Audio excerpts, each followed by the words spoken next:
ভালো, এর থেকে আর বেশি কিছু বলার নেই। ভালোর উপরে আরো ভালো, আরো ভালো, আরো ভালো। একদম। Very good evening. আমি আজকে চলে এসেছি আরিয়াস্টাস থেকে এবং অবশ্যই বুঝতে পারছেন এখন আমরা আছি শ্রীরামপুরে মিস্টার সমীরণ পোদ্দারের ফ্ল্যাটে। তো আজকে কিন্তু আমরা এসেছি ফাইনাল লুকসটা নিয়ে। খুব সামান্য অল্প একটু কাজ বাকি আছে যেটা আমরা কাল করে দেবো, কিন্তু আজকে পুরোটা কমপ্লিট আমরা হয়ে গেছি এবং সঙ্গে আছে মিস্টার পোদ্দার। তো ওনাকে নিয়ে আমরা এন্ট্রেন্স থেকে আমরা দেখাচ্ছি যে আমরা কীভাবে কী জিনিসটা করেছি এবং কি আগে ছিল এবং তারপরে কি চেঞ্জেস হয়েছে। তো ফার্স্টলি আমরা বলছি যে এটা জাস্ট মানে আমরা বাইরের লুকসটা একটু চেঞ্জ করার জন্য বাইরে একটা সিম্পল একটা কালার কোড যেটা আমাদের একটু এক্সট্রা ছিল সেটাই জাস্ট করে দেওয়া হয়েছে। কোলাপসেবল গেট এবং কোলাপসেবল উপর জাস্ট ওনার রিকোয়ারমেন্ট হিসেবে একটা জাস্ট সামনে কভার করেছি, ঠিক আছে। এবং এখানে আমাদের করার সময় এটা খেয়াল রাখতে হবে যে পাশে যেটা একটা ফ্ল্যাট আছে সেই জন্য আমাদের কিন্তু সেইটা মাথায় রেখে করতে হচ্ছে, নয়তো কিন্তু এটা আরও সুন্দর করে করা যেত। কেন কি এখানটা যেহেতু উনি এখনো কোলাপসেবল গেট লাগাননি সেই জন্য আমাদের এখানে একটা লিমিটেশন ছিল। নেক্সট চলে আসছে এই এন্ট্রেন্সটা। এই এন্ট্রেন্সটা আমাদের ফার্স্ট যে ব্লগটা ছিল আপনারা খেয়াল করে দেখবেন, যেখানে আমরা বলেছিলাম এইখানটাতে থাকবে আমাদের সুরাকটা, কিন্তু এখানে সুরাক রাখলে কি হচ্ছিল খুব ন্যারো হয়ে যাচ্ছে। তো সেই জন্য আমরা সুরাকটা চেঞ্জ করে এই পজিশনে নিয়ে গেছি এবং এটা টোটালটাই ওপেন রেখেছি এবং উপরে একটা জালি কাটিং রাখা দেওয়া হয়েছে এবং এই জালি কাটিংটা টোটালটাই ওনার একটা চয়েস ছিল এবং উনি প্রথম থেকে বলে এসেছিলেন যে আমার একটা জালি কাটিং একটা বলে ভালো হয়। সুন্দর একটা গ্যাপও ছিল, হ্যাঁ, এবং একটা গ্যাপও ছিল। এবং এখানে একটু আমি জাস্ট বলবো মোবাইলে জুম করে দেখানোর জন্য যে এখানে জালি কাটিংটা কিন্তু আমরা টোটালটাই কভার করে দিয়েছি যাতে কোনো রকম ইনসেক্টস বা কোনো কিছু ভেতরে ঢুকে যাতে নষ্ট বা নোংরা যাতে না করতে পারে। এবং এই এন্ট্রেন্সটা আরো সুন্দর হয়ে গেছে মিস্টার পোদ্দারের নিজস্ব পার্সোনাল কিছু কালেকশনের জন্য। এই কালেকশনটা কিন্তু টোটালটাই ওনার নিজস্ব পার্সোনাল কালেকশন, যেটা কিন্তু এই সুন্দর এন্ট্রেন্সটাকে খুব ভালো একটা কমপ্লিমেন্ট করছে। মানে এন্ট্রেন্সটা ঢুকে কোনো সময় মনোটোনাস লাগছে না, একটা খুব একটা আর্টিস্টিক একটা ভিউ আসছে। তো চলে আসছি ঠিক ডোরের পেছন দিকেই থাকছে আমাদের কি হোল্ডার থাকছে, যেখানে ওনারা দরজা দিয়ে ঢুকে যে চাবিগুলো আছে সেখানে এখানে রাখতে পারবে। প্লাস এখানে ইমার্জেন্সি কোনো কাগজ বা চিঠি বা ইলেকট্রিক বিল সেটাও উনি এখানটা রাখতে পারবেন, যেটা ওনার দরজার পেছনে রাখা যেতে পারে। এই ডোরটা আমাদের দেওয়া নয়, এই ডোরটা অলরেডি ডেভেলপারদের দেওয়া, জাস্ট আমরা একটু ছোটোখাটো রিপেয়ারিং বা পলিশিং সেইটুকুনি করেছি। এই ডোরটা কিন্তু আমাদের দেওয়া নয়, ডোরটা ডেভেলপারের এন্ড থেকে দেওয়া হয়েছিল। চলে আসছি এবার সিটিং এবং ডাইনিং এরিয়াতে। সিটিং এবং ডাইনিং এরিয়াতে প্রথমেই থাকছে এই শু ক্যাবিনেটটা। এই শু ক্যাবিনেটটাতে আমাদের 3টে সেলফ এখানে আছে এবং হিউজ স্পেস থাকছে। আবার এই সাইডেও আমরা স্পেস রেখেছি কোনো কিছু স্টোর করার জন্য। তো এখানে একটা হিউজ স্পেস থাকছে এবং এর উপরে যে ক্যাবিনেট পোর্শনটা থাকছে এর উপরে কিন্তু ক্লায়েন্ট চাইলে এখানে হেলমেট, ব্যাগস এগুলো কিন্তু রাখা যেতে পারে, ঠিক আছে। এবং চাইলে এখানে প্ল্যান্টস বা কোনো স্ট্যাচু রেখেও কিন্তু এখানটা সুন্দরভাবে ডেকোরেট করা যেতে পারে। আর এন্ট্রেন্স থেকে ঢুকেই ফার্স্ট যে ওয়ালটা পাচ্ছি এটাই কিন্তু ওনার মেন হাইলাইটিং ওয়াল। মানে যে কেউ গেস্ট আসবে তিনি কিন্তু এই ওয়ালটাকে অ্যাট্রাকশন হবে এবং ক্লায়েন্টের রিকোয়ারমেন্ট অনুযায়ী ওনার এখানে চয়েস ছিল বুদ্ধা অথবা গণেশ, ঠিক আছে। তো সেই মতো আমরা চিন্তা ভাবনা করে আমাদের বুদ্ধর যে আমরা স্ট্যাচুগুলো পাচ্ছিলাম তার থেকে আমাদের গণেশটা খুব বেশি অ্যাট্রাকটিভ মনে হয়েছে। তো সেই জন্য আমরা গণেশ এখানে সেট করা হয়েছে এবং আগের ব্লগে আপনারা দেখেছেন গণেশের কালারটা হোয়াইট ছিল, যেটা খুব একটা অ্যাট্রাকটিভ মনে হচ্ছিল না আমাদের। তো সেই জন্য এটা একটা মেটালিক লুক দেওয়া হয়েছে এবং পুরো ওয়ালটা জুড়ে একটা টেন্সিল করা হয়েছে, মানে একটা পুজো ভাব, একটা স্পিরিচুয়াল ভাবটাকে ফোটানোর জন্য একটা আলপনা প্যাটার্নের টেন্সিল করা হয়েছে এই গণেশের স্ট্যাচুটাকে কমপ্লিমেন্ট করার জন্য। এই শু ক্যাবিনেটের ঠিক পাশেই থাকছে এল শেপ সোফা। তো এবং এই এল শেপ সোফাটাও সমীরণ বাবুর খুব পছন্দের ছিল। মানে আমি এখানে সাজেস্ট করেছিলাম জাস্ট 2 সিটার আর সিঙ্গেল সিটার, কিন্তু ওনার একটা এল শেপ সোফা পছন্দ ছিল, সেই হিসেবে আমরা এল শেপ সোফাটা এটা কিন্তু কাস্টমাইজ করা হয়েছে। কেন কি ওনার এই স্পেস থেকে যতখানি স্পেস আছে আমরা সেইভাবে দিয়েছি, ঠিক আছে। পরিচয় করে দিচ্ছি আমাদের টেকনিক্যাল এক্সপার্ট সাধন, যার জন্য এত সুন্দর একটা লুকস এসছে। যদিও এই টোটাল এই কর্মকাণ্ডের সঙ্গে অনেকেই জড়িত আছে, সেই নামগুলো আমরা পরে নিয়ে আসছি।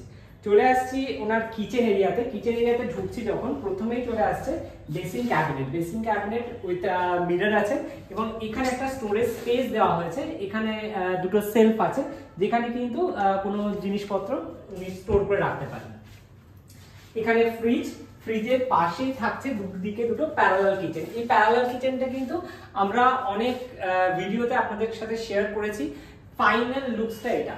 এবং এই প্যারালাল কিচেনে ওনার চিমনির ওপরটা কিন্তু আমরা পুরোটা কভার করে দিয়েছি, চিমনির কোনো পাইপ কিন্তু এখানে দেখা যাচ্ছে না। এবং এখানে কিন্তু সুন্দর একটা উইন্ডো এবং এটা কিন্তু এক্সটেন্ড করে গ্রিলটা লাগানো আছে এবং যদি এটা খোলা রাখা খুব সুন্দর হাওয়া আসে। তো ফাইনালি এত সুন্দর কিচেনের লুকসটা যে এসছে এটা আমার খুবই ভালো লাগছে। এবং এখানে দুটো কালার আমরা কন্ট্রাস্ট করেছি এবং এই জায়গাটাতে একটা আর্চ এফেক্ট দিয়ে চেষ্টা করা হয়েছে কিচেন এবং সিটিং ডাইনিং কে আলাদা করার জন্য। এবং 3টে স্পট লাইট দেওয়া হয়েছে, যদি এগুলো অপশনাল, সব লাইটে একবারে জ্বালতে হবে তার কোনো ব্যাপার নেই। এখানে ওনার ডাইনিং সেটটা এখানে সেট হবে আর এই সাইড দিয়ে চলে আসছে নেক্সট এরিয়াতে। আর সোফার ঠিক অপোজিটেই থাকছে ওয়াশরুম। ওয়াশরুমের কি কন্ডিশন ছিল আমাদের ফার্স্ট বা আগের ব্লগগুলোতে সবাই দেখেছেন আপনারা। তো এটা হচ্ছে ফাইনালি ওয়াশরুমের লুকস, যেটার মেন ক্রেডিট যাচ্ছে সঞ্জুর ওপর। সঞ্জু খুব সুন্দরভাবে ডিজাইন করেছে, একটা টোটাল একটা মডার্ন লুকস দিয়েছে। চলে আসছি ফার্স্ট যে রুমটা যাচ্ছে, রুমটা যা ঢোকার আগে দেখাতে চাইছি টিভি ইউনিটটা। টিভি ইউনিটটা খুব সিম্পলের মধ্যে হয়েছে এবং এখানে আমরা একটু লাইট দিয়েছি। আর সমীরণ বাবুর রিকোয়ারমেন্ট অনুযায়ী এইখানে আমরা কিন্তু সেলফ দিয়েছি, যেখানে উনি কোনো শোপিস রাখতে পারেন। ঠিক সেরকম ভাবে অপোজিট কর্নারেও একটা সেলফ দেওয়া হয়েছে, জাস্ট সিম্পল, মানে জাস্ট কারণ জায়গাটা এত ন্যারো, এর বেশি কিছু করা যেত না। চলে আসছি ফার্স্ট ওনার বেডরুমটা। এই বেডরুমটা ওনার ডটার্স রুমের জন্য উনি ডেডিকেট করেছেন। তো এই বেডরুমের মেন হাইলাইটিং ওয়াল হচ্ছে এটা, যেটা আমরা ওয়ালপেপার দিয়েছি, ঠিক আছে। এবং ওই ওয়ালপেপারের কালারটাও খুব সুন্দর এবং একটা গ্রিন এবং পিঙ্ক কম্বিনেশন আমরা দিয়েছি। এবং একটা ওয়ার্ড্রপ আছে, ওয়ার্ড্রপের সাথে ড্রেসিং ইউনিট, ড্রেসিং ইউনিটে হিউজ স্টোরেজ থাকছে এবং 5-7 একটা বেড দেওয়া হয়েছে, যেটা হাইড্রোলিক বেড, যেখানেও কিন্তু স্টোরেজ থাকছে। পুরোটা থাকছে ফলস সিলিং এবং এই ফল সিলিং এর সাথে ম্যাচ করে এই যে ফ্যানটা, এটা টোটালটাই সুব্রতবাবু নিজে পছন্দ করেছেন এবং খুব সুন্দর লাগছে। এবং টোটাল এই ফ্যানটা কিন্তু একদম খুব সুন্দরভাবে কমপ্লিমেন্ট করছে এই রুমটাকে। আর ঠিক অপোজিটে স্টাডি ইউনিটের ঠিক পাশেই একটা পূজা ইউনিট করা হয়েছে। এটার কথা প্রথমে প্ল্যানিং ছিল না, তো আমরা এখানে জাস্ট স্পেস ছেড়েছিলাম এবং জাস্ট পুজোর যেহেতু ঠাকুরটা থাকবে সেই জন্য একটা পুজোর ব্যাপার জন্য এরকম থিমটা ক্রিয়েট করা হয়েছে। এখানে থাকছে স্টোরেজ, এখানে ড্রয়ার থাকছে এবং থাকছে এখানে স্টোরেজ ইউনিট। চলে আসছি নেক্সট ওনার মেন মাস্টার বেডরুমে।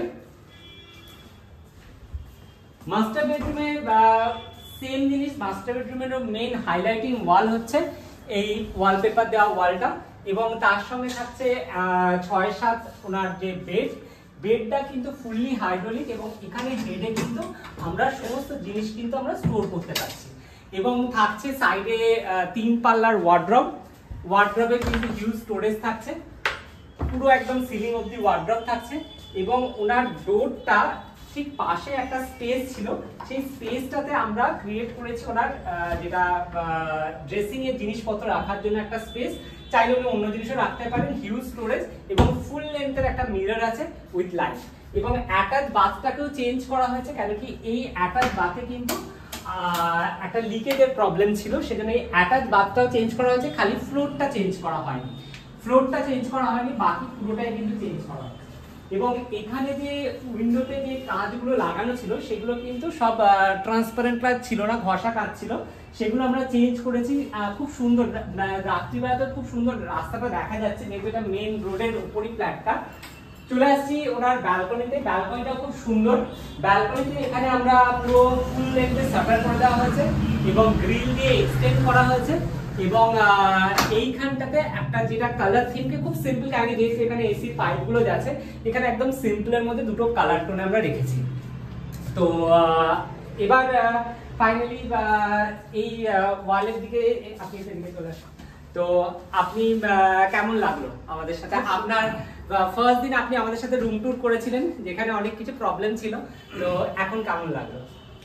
প্রথম দিন যা ফ্ল্যাট ছিল, ফ্ল্যাটের কন্ডিশন খুব ভালো, মানে খারাপ ছিল, খুবই খারাপ ছিল। সেই থেকে আজকে এই জায়গাটায় এত সুন্দরভাবে করা হয়েছে, খুব সুন্দর লাগছে, খুব সুন্দর হয়েছে। কাজকর্ম অনেকবার করে তারা আমাকে জিজ্ঞেস করেছে এই জায়গাটায় এটা হবে কিনা, টোটাল অ্যাডজাস্টমেন্ট সব কিছু করেই সব ঠিকঠাক হয়েছে। খুব ভালো লাগছে, খুব ভালো। এর থেকে আর বেশি কিছু বলার নেই। ভালোর উপরে আরো ভালো, আরো ভালো, আরো ভালো। একদমই। তো আমরা চেষ্টা করেছি প্রতিটা সময় যাতে জিনিসটা আলটিমেটলি একটা খুব সুন্দর শুটিং এফেক্ট হয়, এবং মিস্টার সৌমিরন পোদ্দারও আমাদের প্রতিটা ব্যাপারে খুব ভালোভাবে কোঅপারেট করেছেন। যতবার ওনার সাথে মিটিংয়ে আমরা বসতে দিয়েছি উনি আমাদেরকে টাইম দিয়েছেন, আমাদের সাথে কোঅপারেট করেছেন, এবং এই কোঅপারেশনের জন্যই কিন্তু ফাইনালি লুকসটা এসছে। এবং লাস্টে একটা কথা অবশ্যই বলতে চাই যে উনি কিন্তু প্রথম থেকে আমাদের পুরো ফ্রিডম দিয়েছিলেন যে হ্যাঁ আপনারা এইভাবে কাজটা করুন আপনাদের মতো করে। তো তাই জন্যই কিন্তু আজকে ওনার ওই ছোট্ট কিচেনে আমরা অত সুন্দরভাবে স্পেস ক্রিয়েট করতে পেরেছি। তো এনিওয়ে আমরা চাইবো আমাদের টিমের তরফ থেকে আপনার নতুন ফ্ল্যাট আপনি খুব সুন্দরভাবে এনজয় করুন উইথ ইউর ফ্যামিলি, এবং আপনি আপনার লাইফেও এগিয়ে যান, সাকসেসফুল হন। Best wishes for our company. Okay, তো আর যারা আপনারা ভিউয়ার্সরা এই ভিডিওটা দেখছেন অবশ্যই কমেন্ট বক্সে জানাবেন যে আপনাদের কেমন লাগলো, এবং অবশ্যই সঙ্গে থাকবেন।